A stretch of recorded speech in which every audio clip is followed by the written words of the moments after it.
வணக்கம், இது உங்கள் சிவி ஜோன் காலை வணக்கம். பயங்கர வைரலாக போயிட்டு இருக்கு. என்னென்னா பயம் வந்திருக்கு. அதை வந்துட்டு போய் நம்ம அருண்கிட்டே கேட்குறது. ஆனால் ஒரு டவுட்டு, ஏன்னா அவங்களாம் ஒரு டீம் இல்லையா, லேபர்ஸ் டீம்.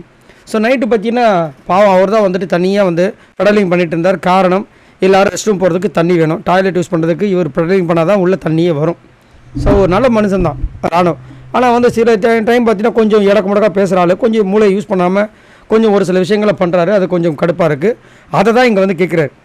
அருண்கிட்ட என்ன சொல்கிறாருன்னா, நான் வந்து ஒரு சில டைம் வந்துட்டு எப்படி கரெக்டாக பண்ணுறேன்னா, இல்லை நான் பண்ணுறது உங்களுக்கு ஜோக்கர் மாதிரி இருக்கா அப்படி கேட்குறாரு. ஏன்டா அப்படி சொல்கிறேன் அப்படின்னா, இல்லை நான் வந்து பண்ணுறது ஒரு சில டைம் ஃபன்னாக பண்ணுறேன், கோவப்படுற இடத்துல கோவமும் பண்ணுறேன், அது உங்களுக்கு எப்படி தெரியுதுன்னு போது, இல்லை நீ நல்லா தான்டா பண்ணுறேன், என்டர்டைன்மெண்ட் அவ்வளோதான், அது நல்லா தான் பண்ணிகிட்ருக்க, நீ நல்லா பண்ணு. ஆனால் இந்த விஜய் சேதுபதி அவருடைய எபிசோடில் மட்டும் கொஞ்சம் யோசிச்சு பேசு, ஏன்னா நீ நிறைய மொக்க வாங்குற அப்படின்னாரு. அதே மாதிரி இது வந்து உடனே வந்துடாது. இப்போ எனக்கே பார்த்தீங்கன்னா 4 வாரம் கழிச்சு தான் வந்துச்சு, உனக்கே தெரியும்.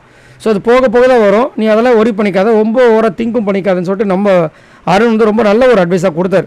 ஆனால் இவருக்கு வந்துட்டு அது ஒரு பயம் வந்துருச்சு.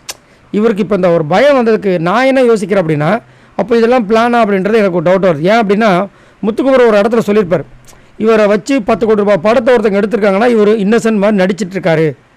ஒரு இன்னசென்ட்டாக இருக்கிறவனை வச்சு எப்படி படம் எடுப்பாங்க? ஸோ இங்கே வந்து அவன் கிளவராக ஒரு பிளேவை கொடுத்துட்ருக்கான்ற மாதிரி சொல்லியிருப்பார். ஸோ இங்கே வந்துட்டு அவரே வந்து அவருடைய விஷயத்தை இங்கே கேட்குறாரு. நான் வந்துட்டு ஒரு காமெடி மாதிரி ஒரு ஜோக்கர் மாதிரி ஒரு விஷயம் பண்ணிகிட்டு இருக்கேன், அது கரெக்டாக இருக்கான்னு கேட்குறாரு. அப்படின்னா அவர் தெரிஞ்சு தான் பண்ணுறாருன்ற மாதிரி எனக்கு ஒரு டவுட் வருது. இதை தெரிஞ்சு அவர் கேட்குறாரு, தெரியாமல் கேட்குறான்னு சத்தியமாக புரியல. பட் அவரை பண்ணுற விஷயங்கள் ஒரு இது பார்த்திங்கன்னா ஒரு நடிக்கிற மாதிரி சின்ன ஒரு டவுட் வருது. உங்களுக்கு என்ன தோணுது அப்படின்றத எனக்கு கமெண்ட்ஸில் சொல்லுங்கள். ஸோ இங்கே பார்த்தீங்கன்னா அருண் வந்து சூப்பரான ஒரு அட்வைஸும் கொடுத்துருக்காரு.